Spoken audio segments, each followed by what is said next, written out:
Okay,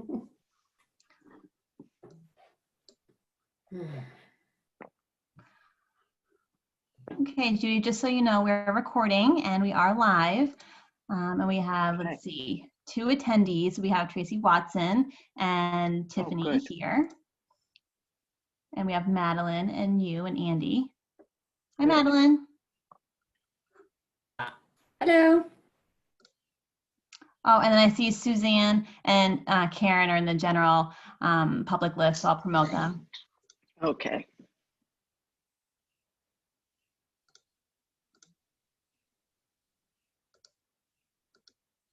Karen and Suzanne, good. Yep. So it looks like we're all here except we're waiting for the mayor. And I have allowed Tiffany and Tracy to talk when they're ready. Hey all. Hello. Hello. So since we do have a limited amount of time, should we get started, you think? I think so. Yeah. Okay, so this is the October 15th, 2020 meeting of the Affordable Housing Trust. I'm Judy Timon. We have Madeline Nash, Karen Weiner, Suzanne Cameron, and from the staff, Caitlin Sullivan and Andy Port. And first item on the agenda is the Emergency Rental Assistance Program update. And we do have Tiffany Nigro here from Pettingill. And we did receive Tiffany's report plus email attachment. So yeah, Tiffany, why don't you go ahead? Sure. So we have assisted 10 households to date, including 3 elders, 10 adults, and 4 children, and the total amount of $25,434. We have 11 pending applications. There was more at the previous meeting. Some rental arrearages have been resolved, either by the tenant paying off because they were smaller amounts, so no longer needing assistance at this time. There are a few, though, that are still on the list that have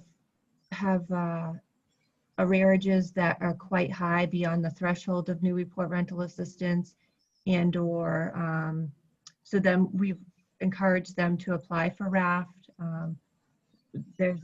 And we've also reached out to landlords regarding forgiveness, and at this point, there has been no forgiveness from any landlords. So we're just, trying to, again, encourage the client to follow through once the moratorium is lifted, because then there could be action taken. There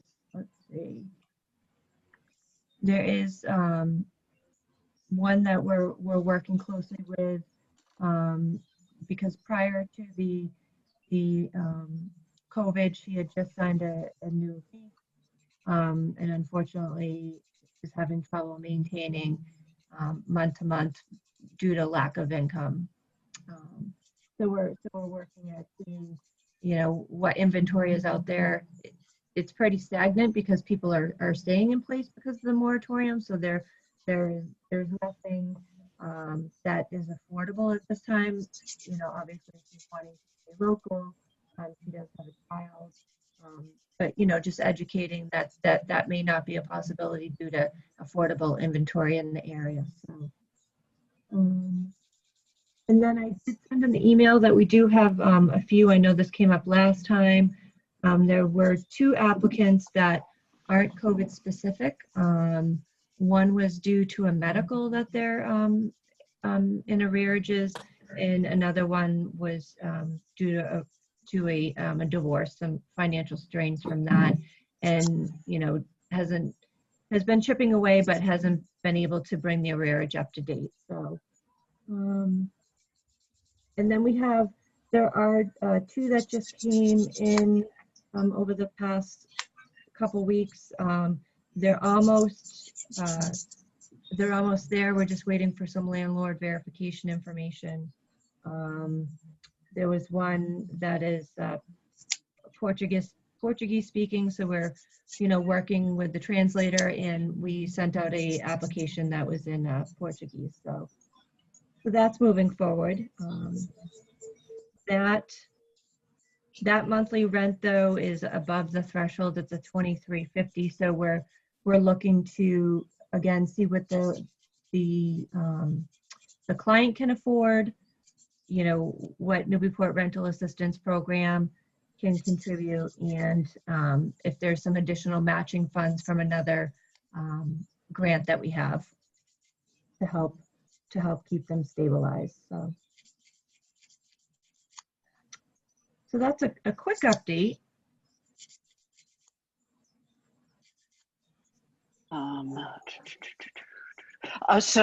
Tiffany, I have a question, Yeah. and I'm sure you probably have thought of this, but I can understand why a lot of landlords aren't so keen on actual forgiveness. But what about payment plans? Right. So unfortunately, yes. I mean, some do accept payment plans.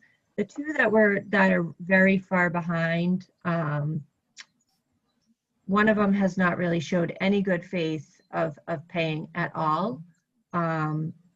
So, we haven't made any commitments on this end to even in place because, obviously there was some funding coming in through unemployment. And there was no. Tiffany, I can't hear you anymore. I don't know if it's on my end. It's kind of fading in and out. Oh, sorry. So there was no good faith on the tenant's end to pay any type of payment plan or even working with the landlord to make a payment. So at this point, the landlord wasn't even willing to accept a payment. They I think are probably waiting toward the moratorium because they were not renewing the lease. So we really were encouraging this client to follow through with Raft to see, if and what they qualified for.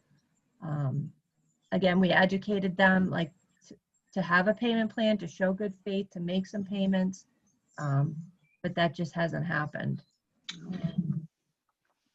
And then the other one that we were talking about for forgiveness has been the work is more in the artist world, and the resident pays when they can.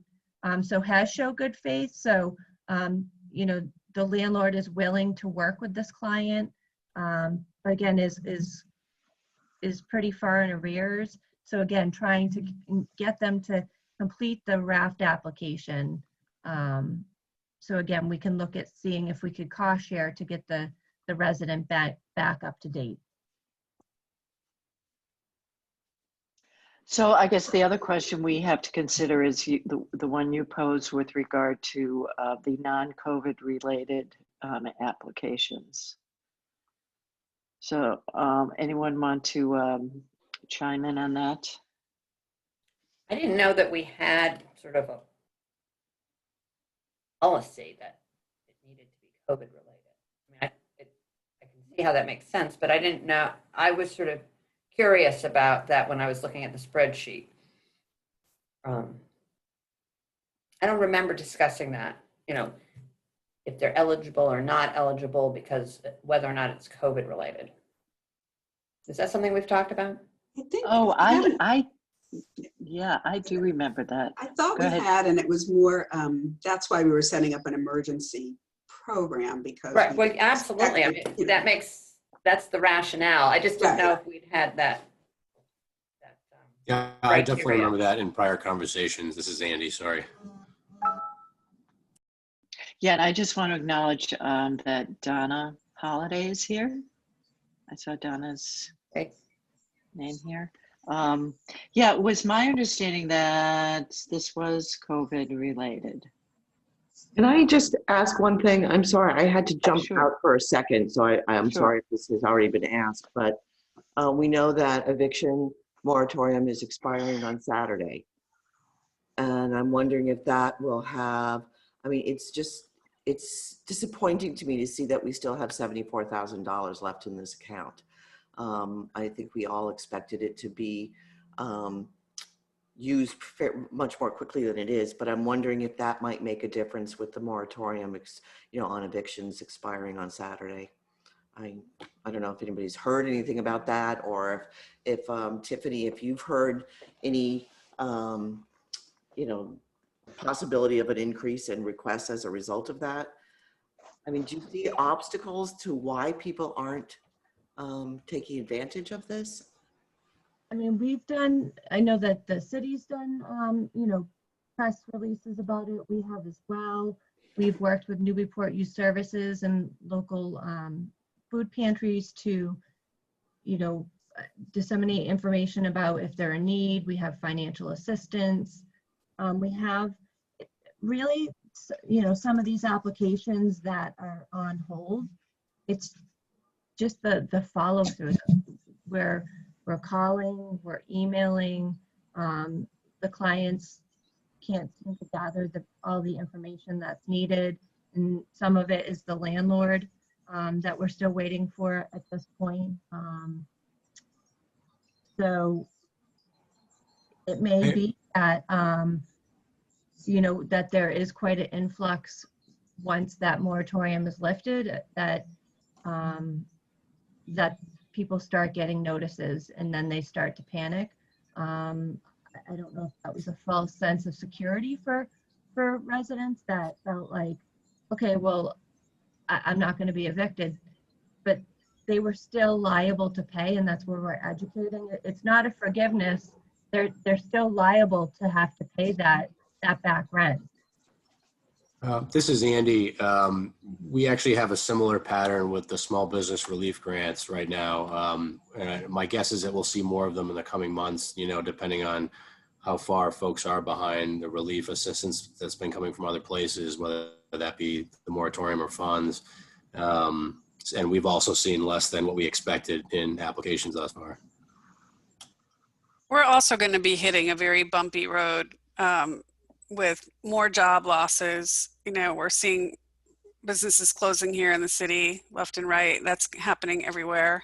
I think I feel fine with the fact that we still have money left, because I think our demand is going to grow all that much. RAFT, the funding for RAFT is increasing exponentially, although the rules around getting RAFT will change a little bit, but there will be a lot of funding available through the state as well. I heard that they're going to try to make the application process a little easier. Yeah, it's definitely, yeah. They're basically, they're building the boat while they're rowing down the river right now with this new program. So I think it's going to be a little bit until they settle in. And also I heard they added quite a bit of staff to handle the applications and to process. Yeah. That's what Ellie Davis told me. Yeah. Yeah. The good news is there's more funding. The bad news is, while you say there's a lot of funding, Suzanne, I think it's going to go quickly. I mean, like the city of Chelsea, the cases they have could use 10% of it, like that. Apparently. Yeah, and we don't know where the allocations are going to land either. Right. But I do think, Donna, to your point, I think definitely once the 14-day notices go out, people who've maybe been sort of putting their head in the sand, kind of not, kind of afraid of how to deal with things, are going to feel forced to take some action. So I think we're going to see a lot more applications. And I can talk to Sierra, our development director, to put another posting out just to remind Newburyport residents that this funding is available, specifically when, just so it coincides with the moratorium being lifted. I haven't heard anything about the CDC moratorium, maybe about that protecting us locally. It's going to be time as well, like the infrastructure of the the court system can't handle everyone going to court at the same time. So it's going to be months to come that, you know, people are brought to court that they're actually being asked to vacate. So I'm hoping in the meantime that we can, you know, get these applications processed, get these families, individuals and families, all the paperwork together and working with these landlords. Because the landlords are going to be faced with paying the price that they're getting nothing versus something. And I did mention again, I did my, you know, public service Thursday, 4 o'clock announcement, and I did mention it again today that we still have, you know, sufficient funds available. We want to help. Please reach out, go to our website, go to Pettingill House website. You know, this is, we're here to help anybody for up to 3 months who needs help with their residential rent. So, you know, we keep at it. I did it on the local pulse again when I was on there on Saturday morning. So you know, every opportunity I can, I try to get this out there. So, Donna, excuse me, can we get a couple of social, like either Facebook, Instagram, and on your page or on the city's page, maybe talking about we've helped X number of families so far during the crisis. Don't forget, we're here for you. You know, something to that. And those, you know, the people, nice people of Newburyport and all those groups will pick up on it. And that might be, that's how the news spreads. Yep. Hi, it's Caitlin. I've been talking with the Mayor's Chief of Staff, Matt Coogan, and he is good about putting social media updates on the city's accounts. I also have spoken with him about placing another public service announcement. I think Suzanne, at the last meeting, you mentioned that might be helpful, you know, to let people know that there's still funding available and that we've assisted, you know, a bunch of households. And also I was speaking with the Chief of Staff about getting some, you know, hard copy flyers and going around and putting them in places like laundromats or the grocery store or other places like that, so we can kind of get some hard copies out there so people can see those. Good. That sounds good. Yeah.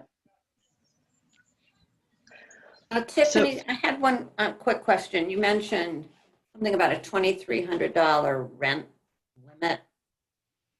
I'm just not clear on what you meant. Yeah, so one of the recent applications, yeah, the rent was $2,300 per month. So like I said, that was above and beyond the threshold. So we're going to be evaluate like what the resident themselves can pay, hopefully that 30%, and then using Newburyport rental assistance funds for that specific month, and then do a cost share with another grant that we have. We don't do, I'm sorry to sound so ignorant. Do we have a rent limit for this program? Like, did we say? Yeah, per month. Well, we have an amount per month. Cap. Yeah, but couldn't we make I guess what you're saying is we could make a contribution towards that 2,300. Right. So our parameters were that we were asking the applicant to pay a certain percentage, but I don't think we had any kind of limit on what their actual rent was. Right. I mean, that's kind of a number we can't control. Or it's only income driven, right? It's under Yes. 80, yeah. Yep. Income. Yep. Yep. So getting back to Tiffany's question with regard to the non-COVID related applications, we have 2 of those. I think we're opening a big window with, and I hate, as much as I hate to say no, I just think then. Yeah. Can you just quickly tell me why they're non-COVID related? Or Yep. One was working, never lost employment, has just carried forward some arrearage due to a divorce.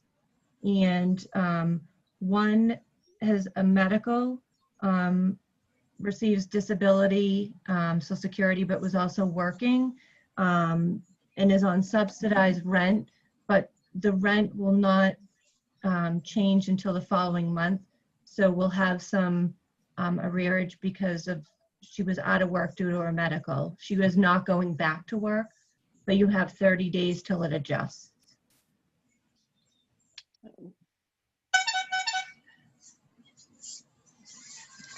So if that person's has a subsidy, it should be I'm guessing it's a pretty relatively small amount, right? It is, yeah, so it's a small amount. Yeah, it's around $613 per month. It's just that it takes 30 days to adjust to a lower amount. Yes. I guess my feeling That is, was, sorry, go ahead, Tiffany. No, and I know that was brought up last time, that it was like maybe opening up a can of worms if it's non-COVID, but you said just to bring them forward, which I am, and I totally understand that if the grant is still, moving forward, just COVID specific. We're going to get into discrimination issues if we go down this road. I just think it's, now what if the next person comes and we say no? Well, I heard, you know what I mean? I just feel like it's. I agree. Yeah. I agree with that.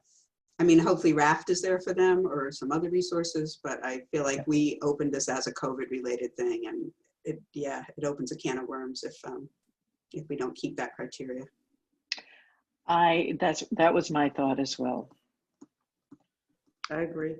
You set criteria, you can't shift gears halfway through. It gets But too thank you for bringing them up, Tiffany, because it's good to know. Yes. Yeah. Okay. All right, so do we have anything else for Tiffany? Or Tiffany, do you have anything else you want to ask us? No, I don't have any questions on this end. Okay, Thank you, Tiffany. good. Thank you. I'm sorry, can I just ask one? I know we've talked about the difficulty with applying through RAFT. Is that getting easier? Or is that something, what is the process now for Pettingill? Are you working with another nonprofit that's helping you with this, or has it gotten easier? Or?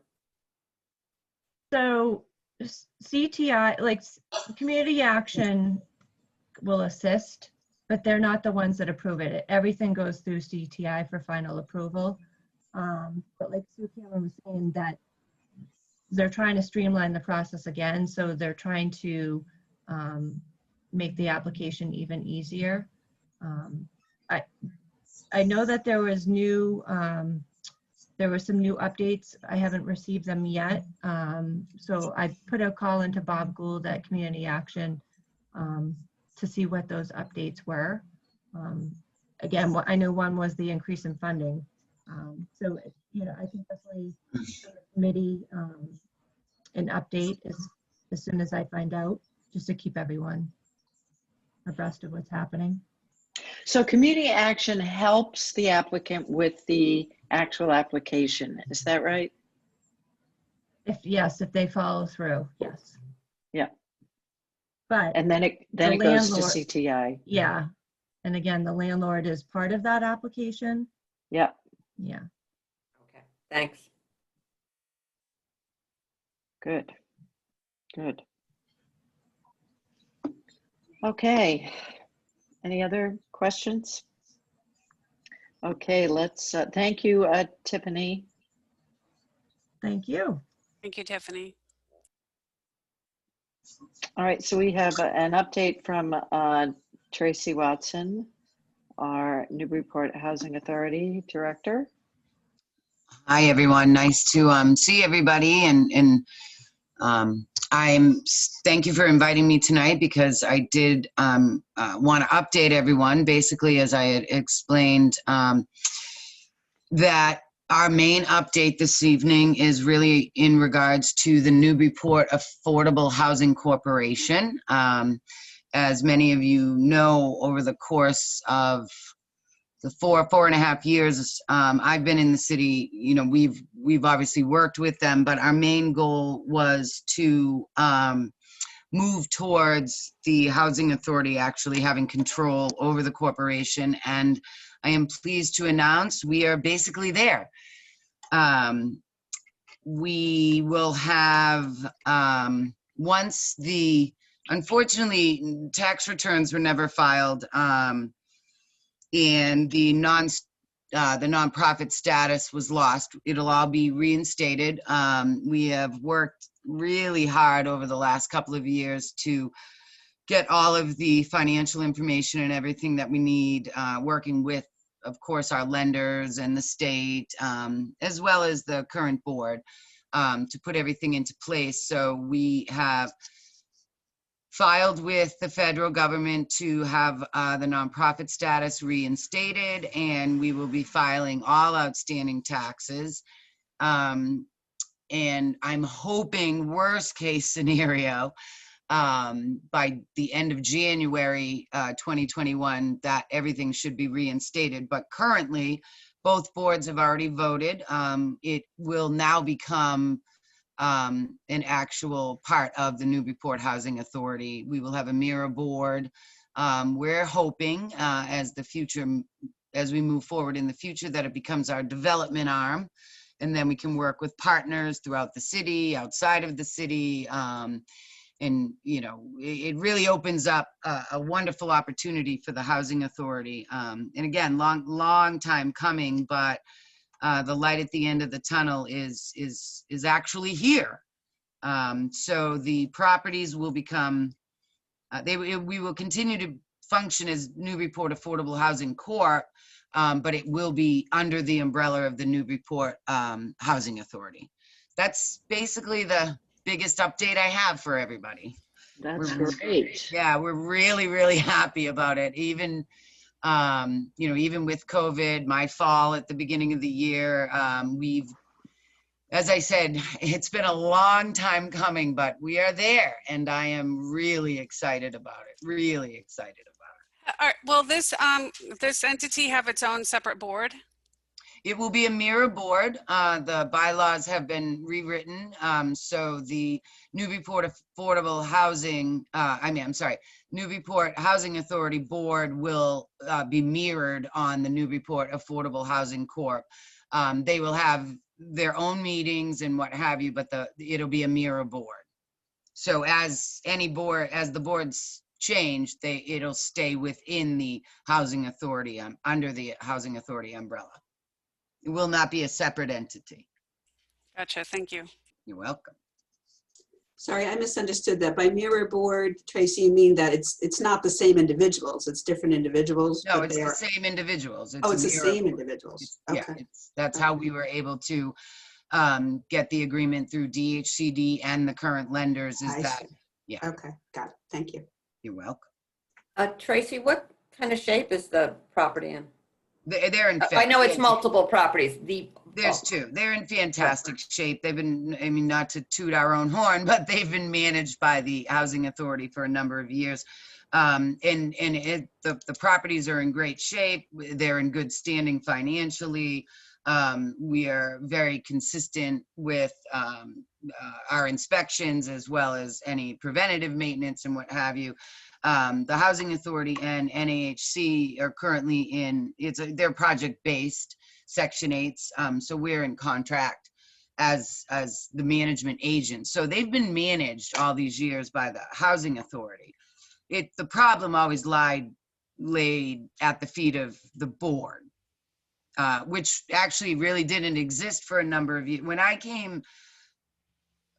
was hired by the Housing Authority, it was something that I began to delve into pretty quickly and saw that there were a lot of issues there. So as I said, it's taken us 4.5 years, but it became one of my #1 goals very quickly, that I wanted the whole thing under our umbrella.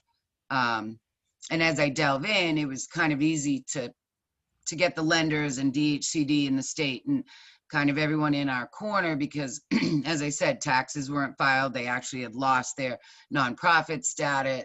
Things just, as the managing agent, we only had certain powers. We were beholden to the board. That was non-existent when I arrived.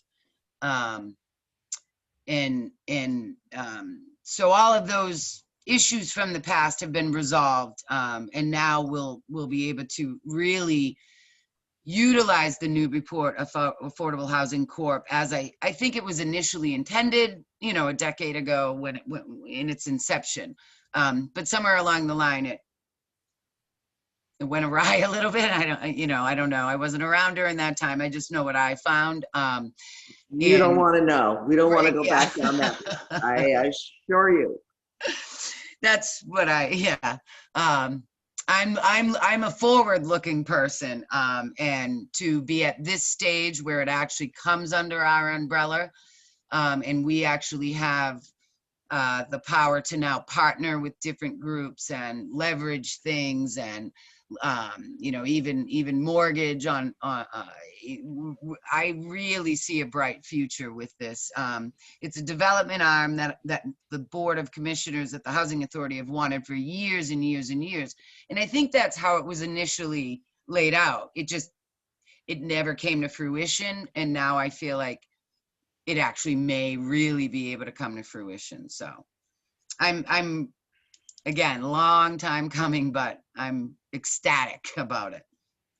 No, Tracy, I'm thrilled because in my conversations, regarding the property, when we reached out directly to the state because of, the concerns, and, they were, really pleased that Newburyport was so concerned about these affordable properties and where they were and what was happening, and, sort of ran through a list of potential options for the state in terms of transferring or the properties over to the housing authority. So again, long time coming. Thank you for sticking it through. I really am grateful. I think that this makes a lot of sense.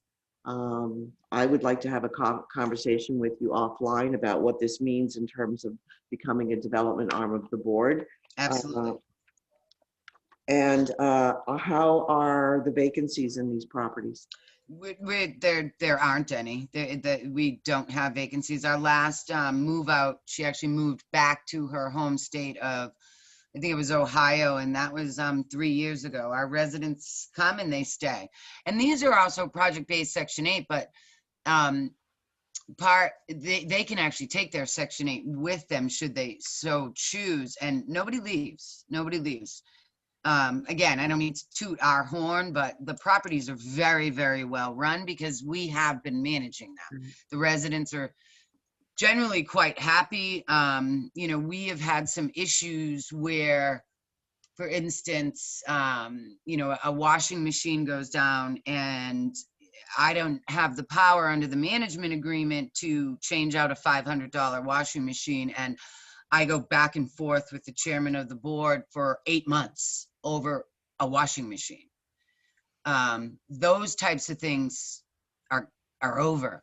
I will just change the washing machine and the residents won't have to wait. And, so there was a lot of silliness that went on because we just didn't have the power to run the properties as well. I will say that one of the things that we pushed for, and I was pleased that she stepped up. My predecessor at the authority, Christine Cashman, did step up and take on the chairmanship because there was no board in place. And so I needed a board in place in order to move forward with, I don't know, lack of a better word, the takeover. And she did step up for us, and things have definitely improved and moved over the last year with her in the chairmanship role.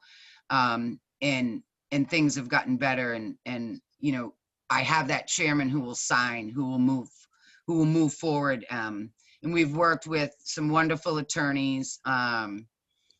The previous chairman, I really haven't had a lot of contact in the last 18 months. But that's basically because the lenders in DHCD said, you don't have a choice. This is the direction we're moving in. So, I'm just pleased that we were able to get some residents in the city who are willing to step up and do the right thing and help us move it forward, because without them, I'd still be floundering. And what would have happened is that we would have lost those units. The state would have taken them back, or the lenders would have taken, it was pretty bad. It was pretty bad. So I'm thrilled. So when you say there could be a development arm, could you Yes. explain that a little bit? So this is now the Newburyport Affordable Housing Corporation. Once the nonprofit status is reinstated, which it will be, it becomes the nonprofit arm of the Newburyport Housing Authority. So we will be able to conduct business in a different manner. There won't be the restrictions of the housing authority. We will be able to work with partners. We will be able to, hopefully develop at some point for affordable units, for instance, in the city that may be lost. It may be an opportunity.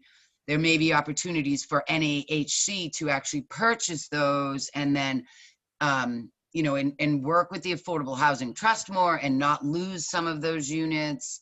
So, I mean, I have high hopes. We're not there yet, but I do believe that we will get there just by bringing it under our umbrella and having a strong board and having full financial control. That it puts us in a really different position at the authority to do things that we've always wanted to do, but we didn't have the mechanism to do it. That is really good news. Yeah, I'm really excited. Tracy, have you had an opportunity to talk to David Hedison again at the Chelmsford Housing Authority? David and I are very, very close. We speak quite a bit. Okay. And David, he is the executive director that all executive directors aspire to be. So David he knows where we're at in this process. And he will definitely be a mentor to help me grow this and expand it. Because as I said, he's the guru of it. What he's been able to do in Chelmsford Housing Authority under his development arm and his nonprofit is absolutely amazing. So my hope is, that he'll be a guiding hand for us. And he's very excited for us because a lot of housing authorities won't undertake this. So he's really excited, and I know he's going to be super helpful to us. Well, I think that's great, Tracy, and I applaud you and give you a lot of credit for taking the initiative and following through on this. So you've been I appreciate that. doing great work on behalf of the city. Thank you. We're trying. We're trying. Does anybody have any other questions in regards to, I will compile at some point, when we're finally there, probably a 3 to 5 year plan. Once we get our arms around the financials a little bit better, I'd like to know what kind of profits. We don't make a ton, but one of the things I will do is raise the rents at the properties because I can under the Section 8 program. I have money to do that, which will bring more funds into NAHC. So that we can, be more profitable so that if we do want a mortgage or move forward, we can do those kind of things. So, there are some plans I have in play. I see them in 21 and 22. It's taken us a long time to get here. So I don't, nothing overnight, as they say with government. It's a little slow, but we do have plans, and I have a really supportive board that's totally ecstatic about this as well. So it's good stuff. Excellent. Yeah, excellent. I like it. Anyone else have any other questions? No. Thank you. Well, so thank much, you. Tracy. Thank you so much. Thank Yes. you. And Mayor Holliday, I really want to thank you because I know that the state reached out and there were other people interested, and I know you supported us, and I really, really appreciate that. Well, of course. We went through the list and, there were a few right off the top. I was like, no. But, and I'm glad to hear your voice. You're doing well. I am. Thank you. Good. Thank you. Glad to hear that. All right. So, no, I think this is very exciting. And so and the entire merger, takeover, whatever, will be completed by January, you believe? I'm hoping. I mean, right now it's in the federal government's hands because we'll be filing the final tax return. And taxes weren't filed for years, and that took us a long time to get our arms around. So the final tax return, which I believe is last year, should be completed and filed by end of October, November. At that point, the attorneys will be putting in we've been in constant contact, of course, with the feds. We'll be putting in our formal request for reinstatement of the nonprofit, which we know we will get. We have letters, we have the backing of everybody, the state, as well as the lenders already. And then then we wait. Then we're hoping by the end of January. Bylaws, though, officers, all of the formal paperwork for NAHC has been completed, voted on by both boards. NAHC will probably have their first formal board meeting November, December, and hopefully our nonprofit we can't do anything until that nonprofit status is fully reinstated. Right. But all the hard paperwork, all the hard stuff has been done. Excellent. Great. Good job. Wonderful news. Tracy. Appreciate Thanks. it. Thank you for having me. I was really excited to let you guys know this. I know that, hopefully in the future we can do a lot together. That's my hope. Yes, that'd be great. I'm already thinking. Good. Thanks, Tracy. Thanks so thank you much. all. Thanks, Tracy. Thank you. You bet. Have a great night, everyone. You too. You too. Okay, next on the agenda is updates from the planning office. So should we talk about home funds first? So the application deadline is next week, the 23rd. And I have a few questions about it, and maybe some of the other members know more than I do. Just in my little knowledge of home funds is that there's a lot of qualifications in terms of if you give money to, the units that you create have to fall under certain, more than just income guidelines, but there's certain federal, verification levels. Because I was thinking, okay, maybe we can set up and use our $75,000 for just a general rental assistance program. Why don't we just file an application, ask for the money?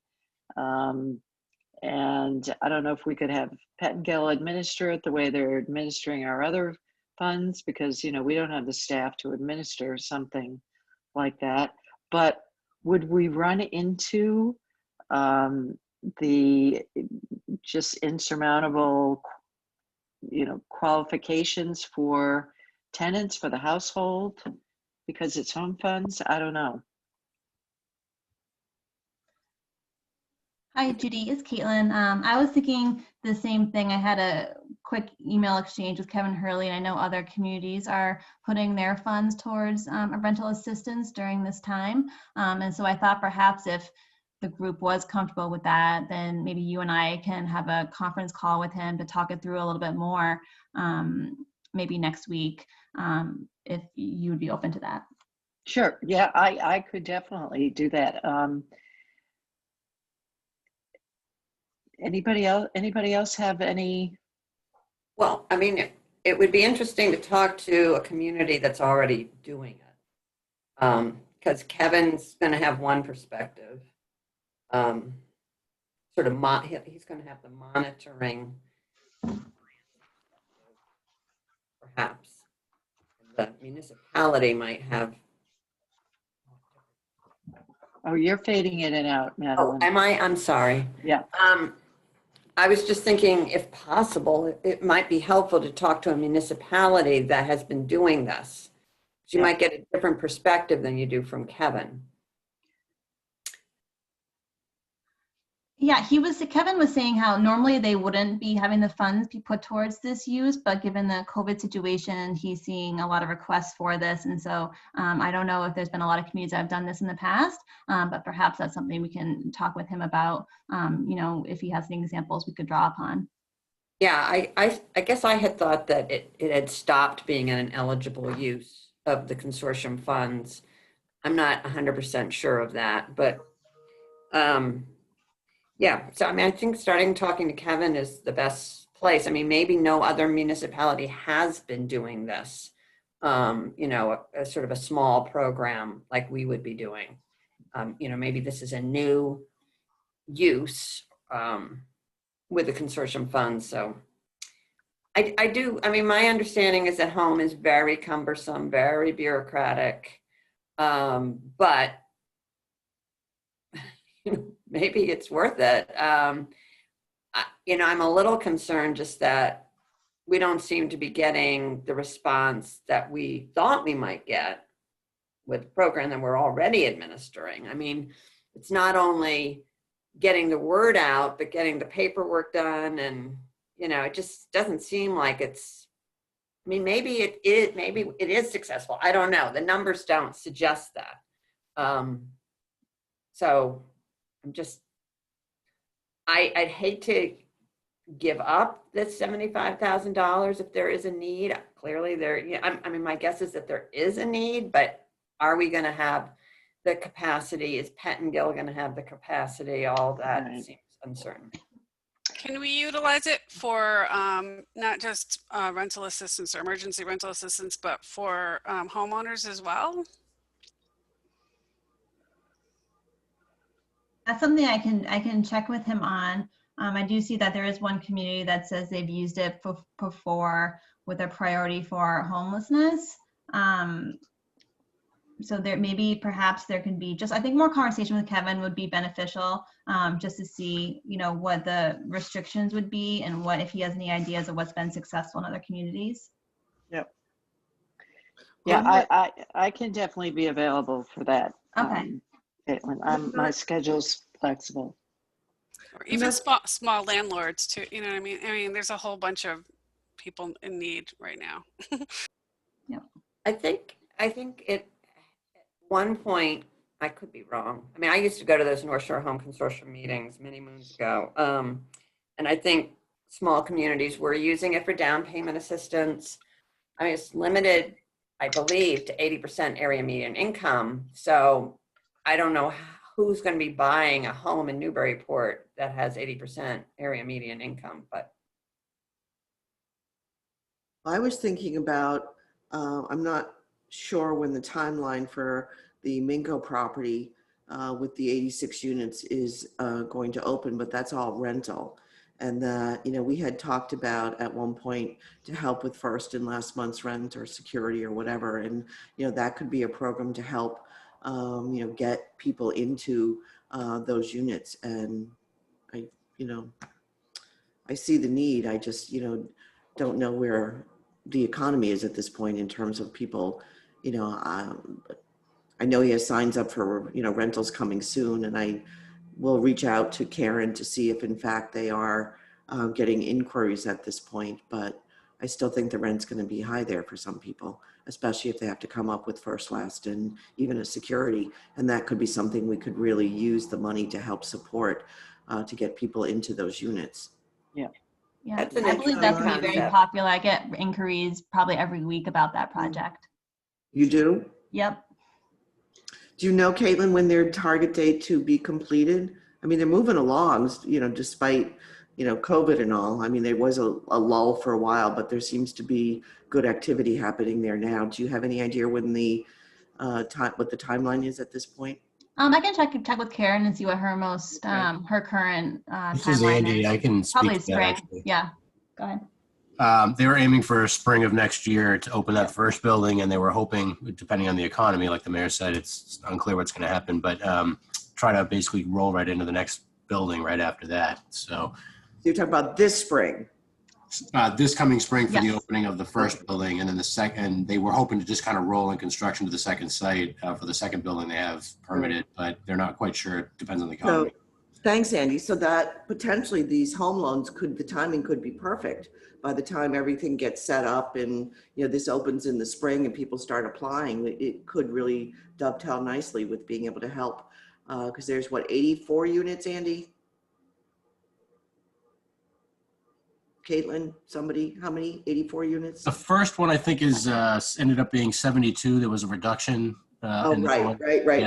Right. I forgot about the lawsuit. Yeah, I think the second one is 84. Shadows on businesses that now have left. Yes. Right. Mhm. Yeah. Yeah. So about 72, I think, in the first one, and then there's I think 84 in the second. So it's a Okay. good number. 72 is huge. 72 more than we currently have. That's for sure. Right, right. So would the group be open to bringing those 2 suggestions up to Kevin to see what he thinks? And then if he is favorable towards one or other, we can submit something? Sounds good to Yep. me. Yep. I think it's a good idea, Donna. I like that one a lot. Me too. It might be easier to administer if it was focused on specific properties. Right. Okay, good. With a sophisticated landlord. Right. Yes. Yeah, that is definitely a good idea. So Caitlin, I am available. Just let me know. Okay. I'm very, And very remember, open. Minko said he used to work for a housing authority, right? Remember That's when he right. met with Oh us? God, yes, he reminds us every time we see him. It's okay.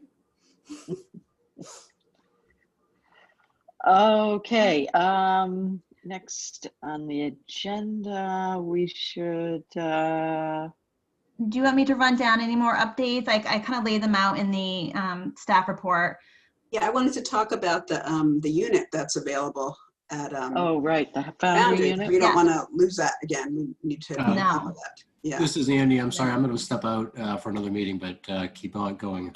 Thank you. Andy, I assume when you start your meeting, this one will end abruptly. No, well, I'm hoping that the setting change that I made will help to avert that. But Okay. yeah, so Great. hopefully everything will be fine. Okay.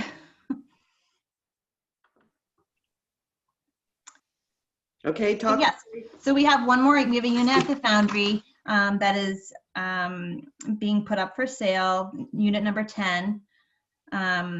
Been in contact with Sharon Riley at DHCD. I have a phone call with her on Monday. Been in contact with the homeowner. And so things seem to be progressing. It's at the early stages right now. So that's where we are with we that used one. to have a realtor who helped us out, Yep. Carrie Perry. Do we have somebody now? I know, Suzanne, you've mentioned, I forget the gentleman's name, but somebody who would be. Brian. Yeah, Brian. Is that something we can, engage him to do? Yeah, so I think we can fully reach out to him and let him know we have this on the horizon, so he's ready to go when we give him the word. And I have his contact information from Suzanne. I don't remember how we did it before. Did we pay a full commission or a partial commission or whatever it was? We didn't have the Partial. partial. The trust paid it instead of the owner. Right. So it might be worth pulling out that, if you can find that previous MOU that we had, and maybe we can do that again. Take a look. Woodman Way went under agreement. I see. Oh, good. The affordable unit. Yeah.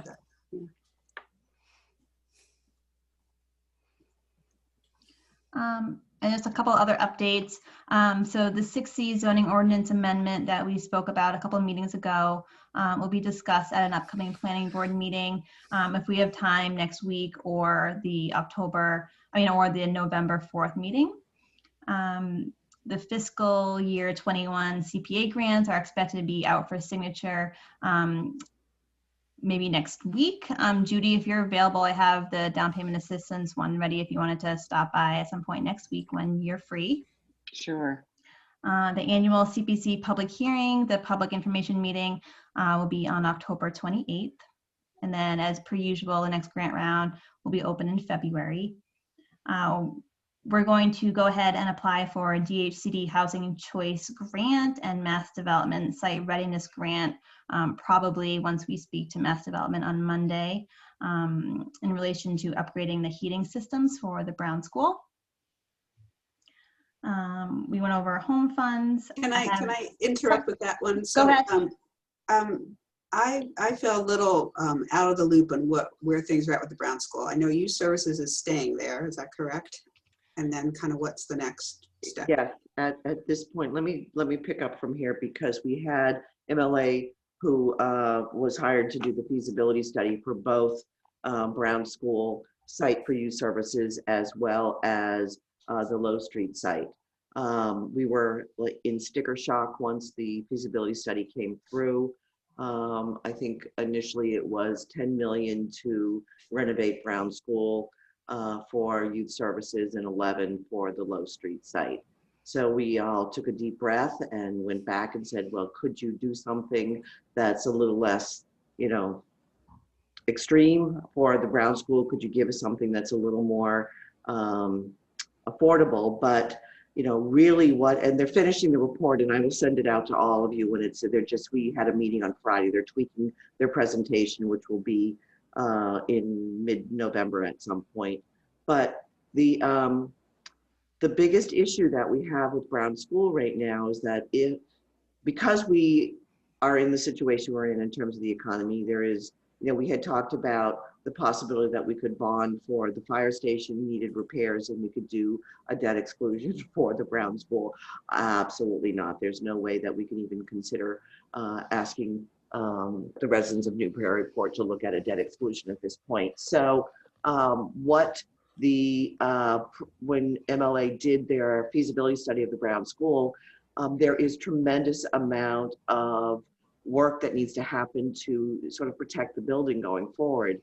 Envelope work, repointing, brickwork, windows, roof work, and the number one, which is the biggest concern, is the heating system, which, you know, we've been really keeping together with duct tape and spit. Thank you, Mike Bartlett.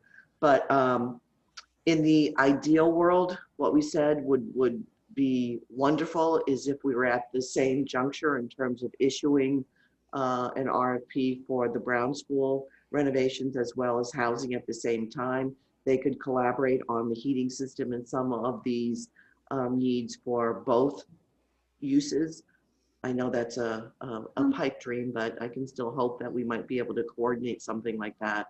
Excuse me, Mayor. I'm so sorry to interrupt, but I'm getting some frantic texts from Andy that he needs to start another meeting, and he was hoping that his setting change would work, but he needs to ask me to end the meeting immediately to start his public meeting. Okay. I'm very sorry. Okay, well, next time, Caitlin, why don't you use my account? Okay. And then I'll you know, transfer you to be host, and then we won't into this. I didn't know this was still a problem. I thought we had changed it. So sorry about that. But I'll send out an email then and give you an update on where we are.